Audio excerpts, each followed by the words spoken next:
guys, welcome back. If you're new here, my name is Becca and today I have my January wrap up for you guys.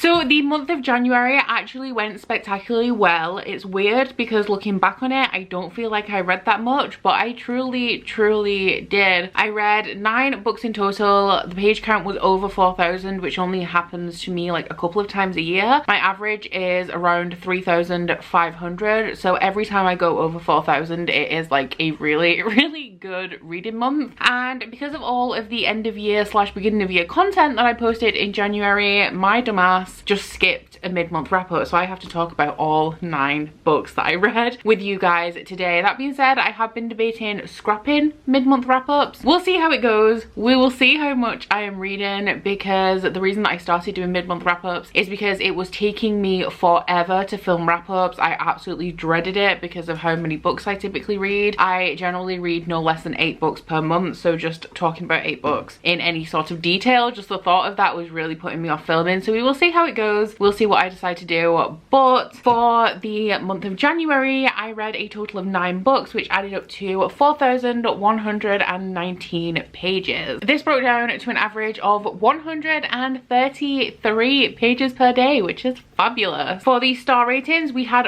4 3 stars, 2 4 stars, and 3 5-star reads, which broke down to an average of 3.8 stars per book. Quantity was high this month. Quality sadly was not. I can't remember the last time I had 4 3-star reads in a month. The last few months have been really good for me quality wise with reading, so this was definitely not my best month quality wise at all. For the demographics, I read 1 young adult book, 3 new adult books, and 5 adult books. For the formats, I read 5 standard formatted physical books, 2 e-arcs, 1 ebook, and 1 arc. For the genres, we had 3 fantasy, 3 fantasy romance, 1 horror, 1 paranormal, and 1 dystopian. And for the places where I sourced these books from, 5 of them came from my own TBR that existed prior to the start of 2021, which is not hard as it was January. 2 of the books were from NetGalley, 1 of the books was sent to me by the publisher, and 1 of the books I read on Scribd. So the first book I finished in 2021 was Oathbringer Part 1 by Brandon Sanderson, but a little bit later in the month I also read Oathbringer Part 2. So in the UK, Brandon Sanderson's chunkier books are split into 2 installments. For the purpose of stats and tracking and stuff, I do count these as individual books, but for the purpose of reviewing, like, this is 1 book as it was intended to be published in like 1 installment. So I will be talking about both of these as one. So Oathbringer is the 3rd book in the Stormlight Archive. The Stormlight Archive is an adult epic high fantasy series, and it is Brandon Sanderson's most expansive and most complex series in his Cosmere. There is a lot of complicated stuff that goes on in this series, but the crux of the matter is that there is a group of legendary knights who have to rise up again to tackle an oncoming apocalypse. The first book centers mainly on this war between the Parshendi, who are a alien / fantasy race, and the Alethi, who are a group of humans in this world, and they are fighting because the Parshendi orchestrated the assassination of the Alethi king. So the first book focuses on that, introducing you to the characters, etc., and establishing the politics and the conflict in this world. The second book is more to do with like the general politics of the world, the backstory of some of the characters, and how that influences what they're trying to do today. And the 3rd book, Oathbringer, contained a lot more of the magic of this series, which has actually been quite lacking throughout the first 2 books. The magic system in this series centers around shard blades, and shard blades are these big, like, enormous swords that are really light and easy to wield, but they are bound to a person. So if you drop your sword, it doesn't manifest in the physical world, it kind of just disappears, and to summon it you have to count 10 heartbeats and your sword appears. There is also something called shard plate, which is the armor equivalent of this, and these are very prized possessions because if you own both shard plate and shard blade, you are pretty much indestructible unless you are challenged by another shard bearer. You can't even really explain the magic system in this world because it is is so complicated and vast, and it develops throughout the series, like the understanding and the complexity of this magic system. The blades are tied to the magic. This starts off as like a military fantasy, I want to say. So the shard blades and the shard plates are of the most importance, and then we also have Spren, which are these little creatures that kind of surround everything, and they are what make up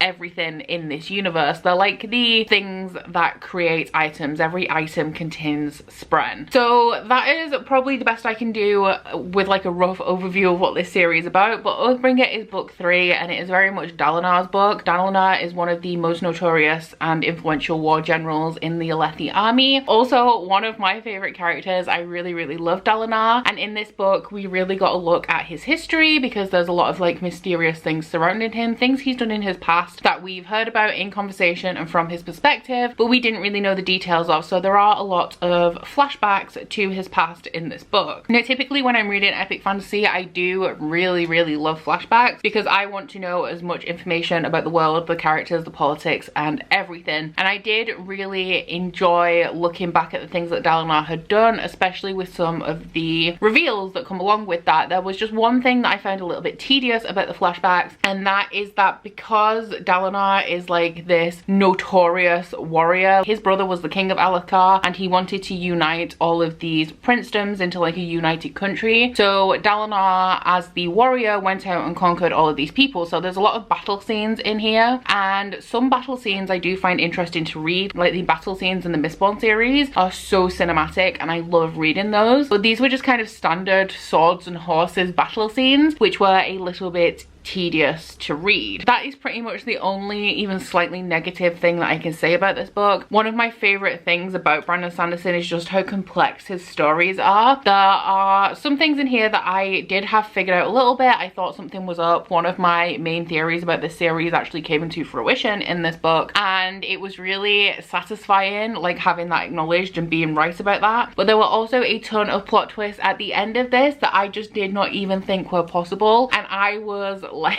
I was so shocked. I was sat next to Curtis while I was reading the second half of Oathbringer, like the last 150 pages, and I was like audibly gasping like every 2 pages. It was ridiculous the way the reveals were coming in this book. I also cried. I cried at 5 points throughout the end of this book, and up until I got to that point I didn't even realize how truly attached I was to all of these characters. But there were just a lot of moments in here, a lot of things that had me on the edge of my seat, a lot of things that made me cry in like a happy or emotional or moving way, which I think does carry through to Rhythm of War as well, so I'm prepared for more tears. But yeah, it is really hard to succinctly talk about this series just because there is so much in here. I could go on literally all day and still not cover it all, but Oathbringer is my first favorite book of 2021, and I'm real happy and real excited to get into Rhythm of War and also finish up the rest of the Cosmere. The next book that I read was Dark Fever by Karen Marie Moning. This is the first book in the Fever series. I do believe that this is like a fantasy romance or paranormal romance series a little bit later on, but with this first book it is more along the lines of like the paranormal mystery kind of genre, with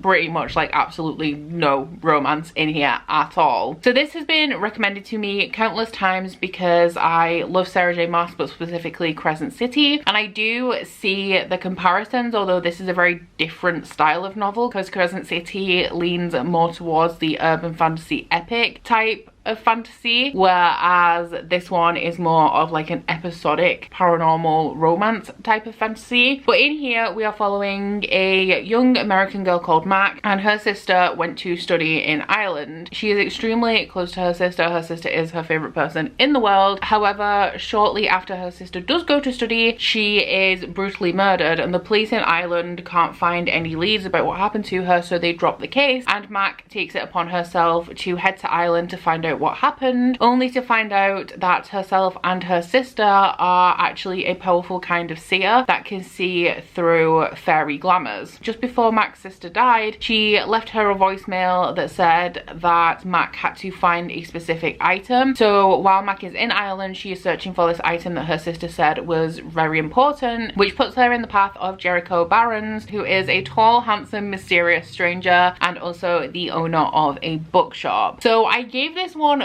3 stars, but I did really enjoy this. You guys were wondering how I would feel about Mac. She's interesting because she really leans into the not like other girls kind of thing, to the point where she's almost explicitly saying quite a few times throughout this book, I'm different, I'm not like other girls. She's also obsessed with pink, and just like personal preference wise, just like the way that she's obsessed with pink, like she takes it to a whole new level. And she's not the brightest throughout this book, but I have heard that her character does grow a lot through the series, and the way she is in this first book pretty much serves to illustrate how far her character has actually come later on in the series. But I didn't actually mind her, you know. I've read worse characters. I've read characters that annoy me more than Mac does. Going into this, I didn't expect the fantasy to be as well developed as it is, bearing in mind I'm coming from the background of the only series that I've really read like this is the Sookie Stackhouse series. I'm like 4 books into that, and that one just like drives me crazy.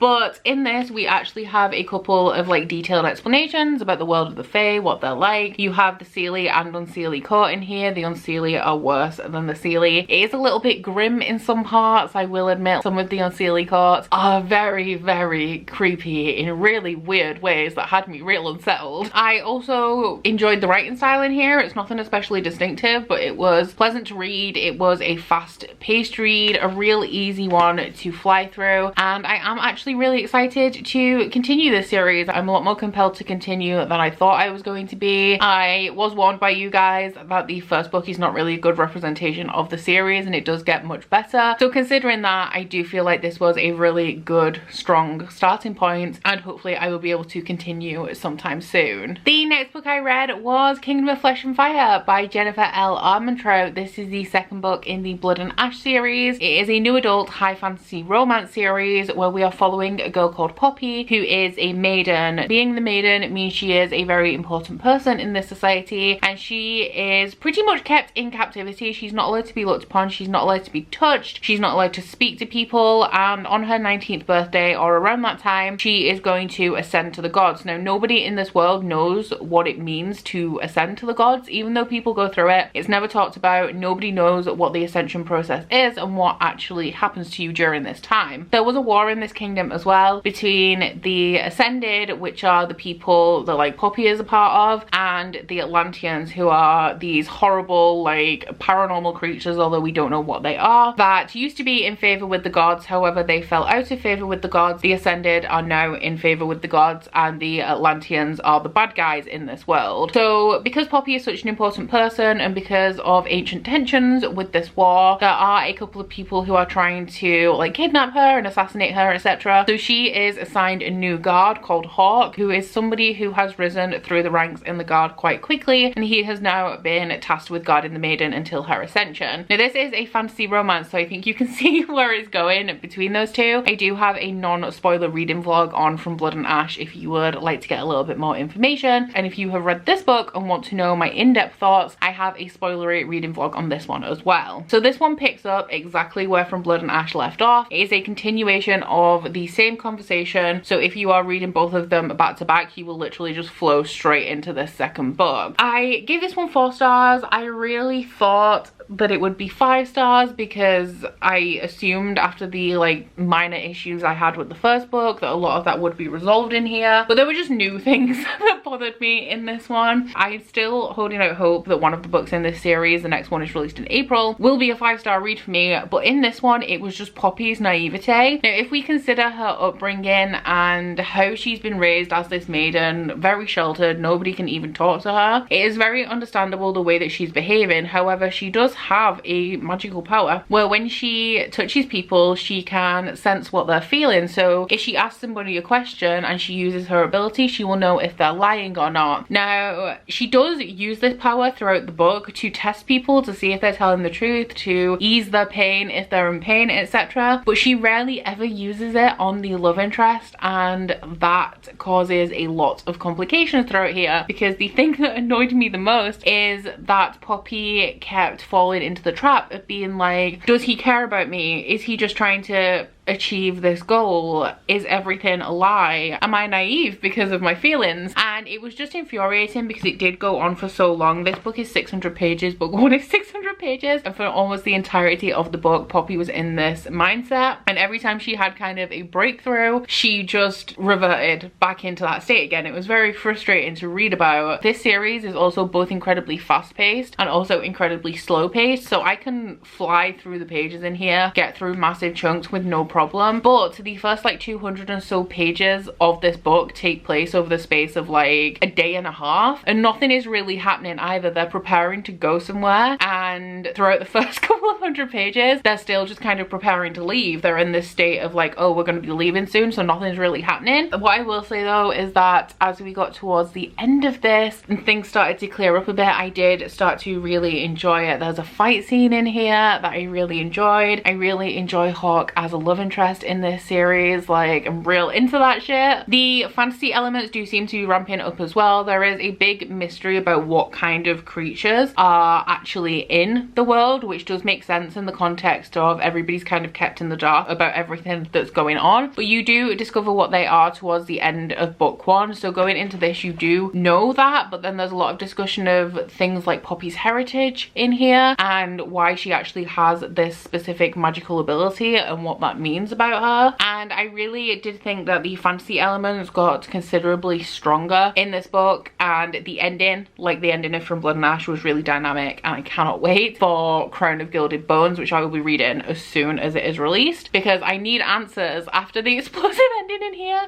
I just really need some answers. I then read a couple of fantasy romance ebooks. The first one was Death in Her Eyes by Erin Bedford. This is a very short fantasy romance about Nephilim, and it follows this girl who is half Nephilim, but she doesn't know that she is. She just knows that she has the power to see how people die when she touches them, and her mum dies. She knows her mum is going to die due to her gift, and at the funeral she is kidnapped by her father and taken to the school for Nephilim, where she discovers what she actually is and that her life is in danger. I gave this one 3 stars. It was a low 3 stars, and I don't actually have too much to say about it. It is a very kind of fast-paced story. The main character is very angsty, very aggressive. I believe that she's 18. She should be going to college, but for her safety she's been transferred into this school. And the romance in here, I think later in the series there's going to be like multiple elements. The main thing that's dominant in this one is a relationship with one of her teachers, which it's a weird line because she's not really a high school student because she's already graduated high school and he's like a really young teacher. But yeah, there is a teacher-student type relationship in here, so if you guys want to read this, just be aware of that. And overall, yeah, it was fun.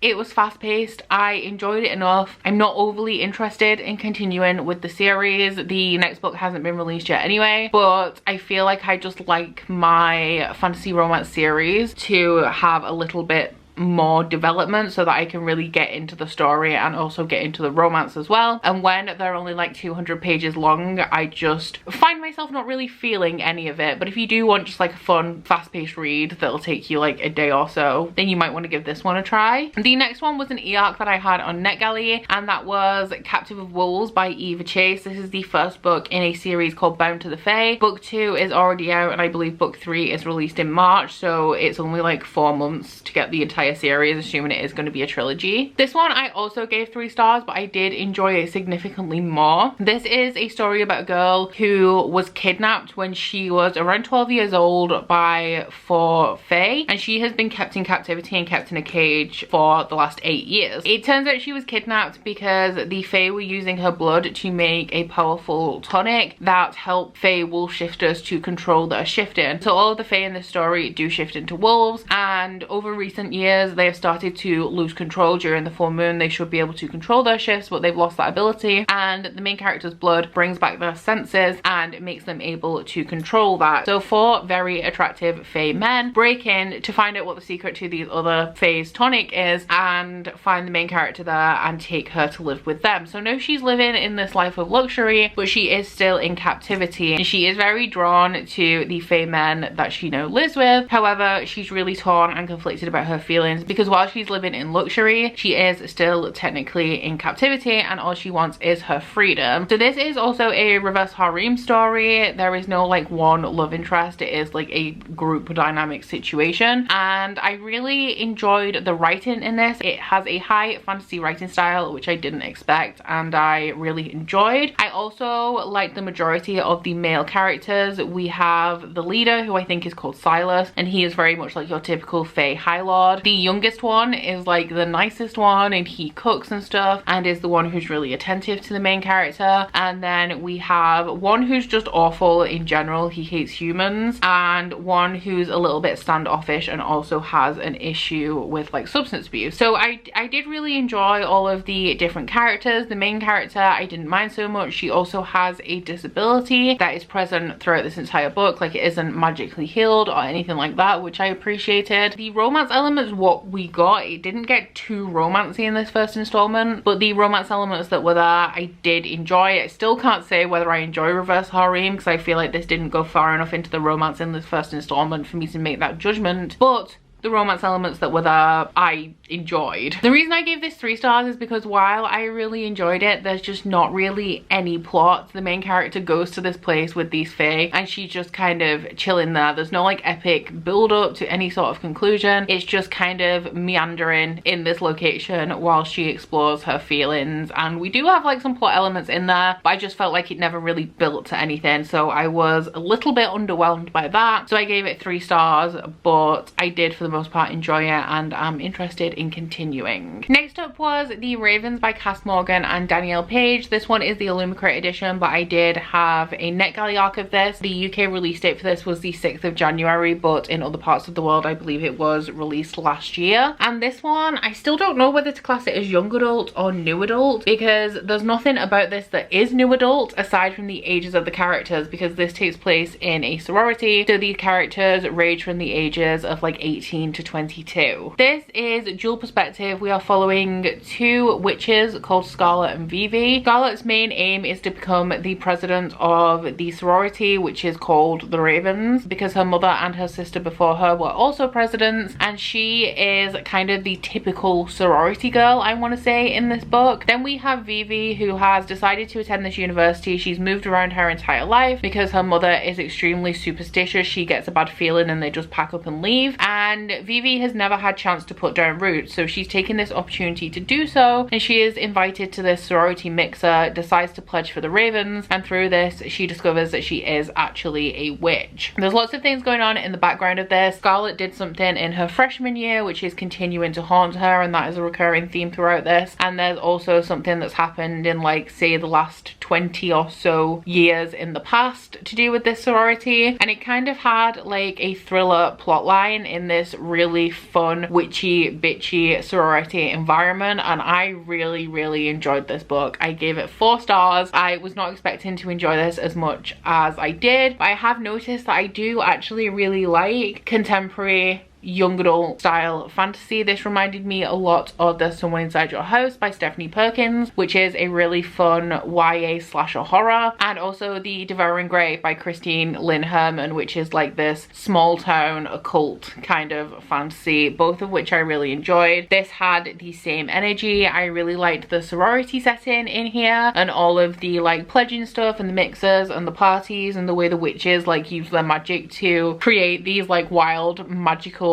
parties that were like aesthetically stunning. I also really liked the elements of magic in here. A lot of things tied to tarot. You have 4 types of magic that are all tied to the elements, and everything in here comes down to a bond of sisterhood, which I really enjoyed as well. There's a couple of like romance subplots, but I wouldn't say that romance takes over the story in any way, and everything is really tied to sisterhood, like sisterhood above everything else. And I just really loved the dynamic, loved the setting, loved the story in here. It was very compelling. I read this quite quickly, thoroughly enjoyed it. If you guys have been watching my channel for a while, you know that books kind of like with this synopsis, like fun YA contemporary fantasy, really don't seem like they would be my thing, but I do continuously enjoy them, which is just a big surprise to me. So yeah, would definitely recommend this one. I had no idea what to expect going into it. I haven't read anything from these authors. Things that sound like this, I never know whether I'm going to enjoy, but I really did. So yeah, pick this up if you haven't already, and it sounds sometimes interesting because I loved it. I then read another one of my favorite books of the month, which was The Maskfallen by Samantha Shannon. This is an arc that was kindly sent to me by Bloomsbury, so thank you so much Bloomsbury for sending this to me. It's one of my most anticipated releases of the year. It has just come out, I believe it was the 26th of January, and this is the 4th book in the Bone Season series. So the Bone Season follows a young woman called Paige Mahoney, who is the militia for one of the most influential crime gangs in London. It's futuristic, it's dystopian, and it is set in this dystopian version of London where it is illegal to be a clairvoyant, and the government is kind of like, it's kind of 1984 style where the government is very controlling and they know everything that you do. And Paige is a clairvoyant in this world where it's illegal, and the clairvoyants band together in this underground crime syndicate as protection for themselves so that they have each other's strength and can remain hidden from the government presence Scion. So one day Paige is traveling to see her father on the train, and her powers are discovered and she's taken away to this location that adds like a paranormal or sci-fi element to the story. Still not sure which one it is, that really throws open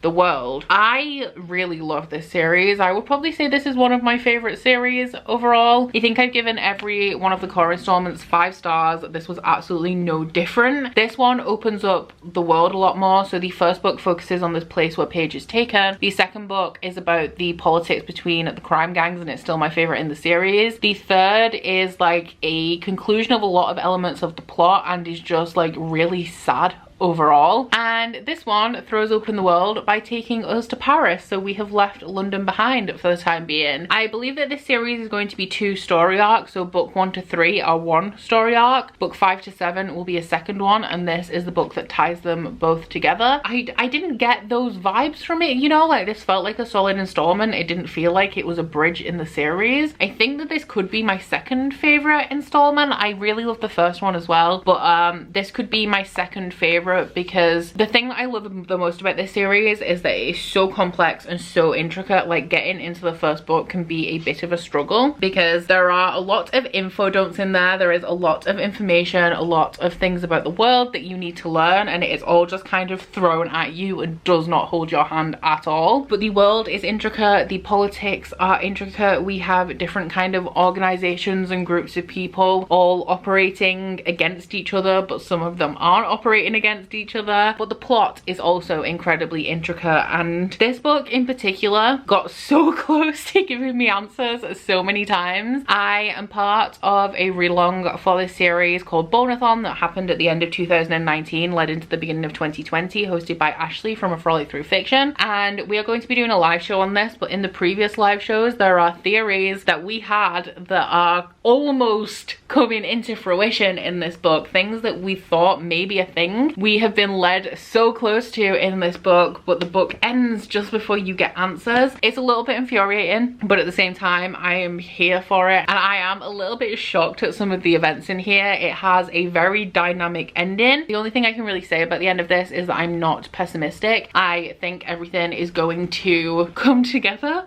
I want to say. The only real negative I have about this is that Samantha Shannon, throughout this book and also like Priory of the Orange Tree, she tends to skip over things like travel scenes. And while I understand that we don't necessarily need to know every step that everybody's taken to achieve certain things, to escape from places, to travel, it is done so frequently that it is kind of noticeable and feels a little bit disjointed. And there was a lot of instances where there was just like a sentence that skipped over like a period of time where the characters were doing whatever it is they were doing, to the point where I did notice it. But aside from that, I just really love this series, really love this installment, and I'm really excited for the live show, which will be happening sometime in March, where we can dissect all of the theories in here, because I have a few. And the final book I read in January was The Year of the Witching by Alexis Henderson, which I sadly did not love as much as I thought I was going to. So this one is an adult horror that is set in this very religious town. It is your very kind of typical like oppressive male-led situation, and this area is surrounded by somewhere called the Darkwood, where it is said that the first witches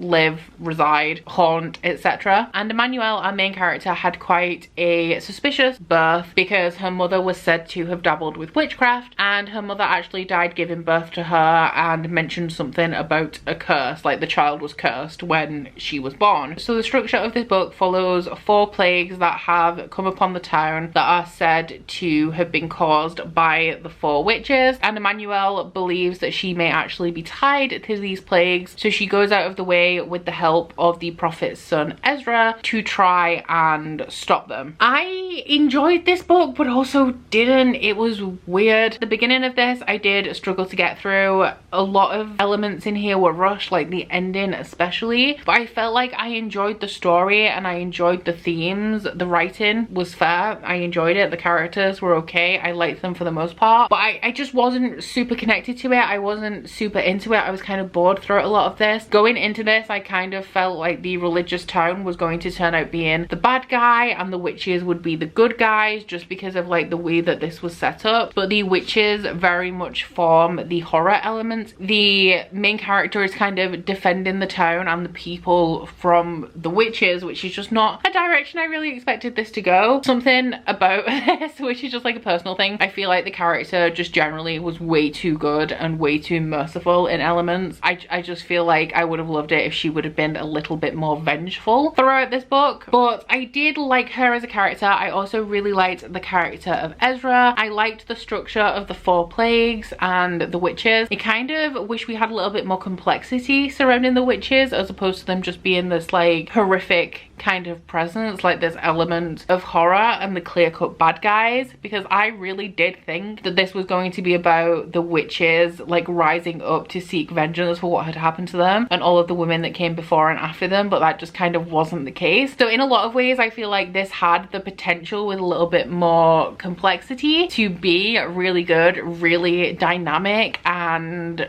really engaging, and I just felt like it just missed those marks for me. Real complicated kind of review because I don't really know what it was that caused me to be so disconnected with this, but I guess the story just went in directions that I didn't expect and wasn't loving, and as a result of this it's 3 stars. Don't know if I'll be continuing with the sequel yet. Up until after I put this on my January TBR, I assumed this was a standalone, but it has been announced that there is going to be a sequel released this year, so we'll see how I feel when that is released, whether I continue or not. But overall just kind of average. Like I liked it enough, but I was underwhelmed in a lot of areas. So that is it. Those are the 9 books that I read in the month of January. This took a long time to film, which is why once again I usually do a mid-month wrap up. In February I'm just kind of hoping that I can bring the same energy and get a ton of stuff read, because I'm really in the reading mood at the minute and I'm enjoying spending my evenings like sat down and just devouring books. So fingers crossed we keep that energy in February. But if you have read any of these books, then please let me know down in the comments what you thought of them. Aside from that, please don't forget to like this video if you liked it and subscribe if you wanna. If you head into my description box, you'll find a link to my Goodreads, Instagram and Twitter if you'd like to follow me on any of those, as well as a link to my Bookish body butter and candle website, the Instagram for that, and a 10% off discount code. But that's it from me today, guys. Bye! Oh, you bite your friend like chocolate. You say you will go where nobody knows, with guns hidden under our petticoats. We're never gonna quit it, no, we're never gonna quit it, no.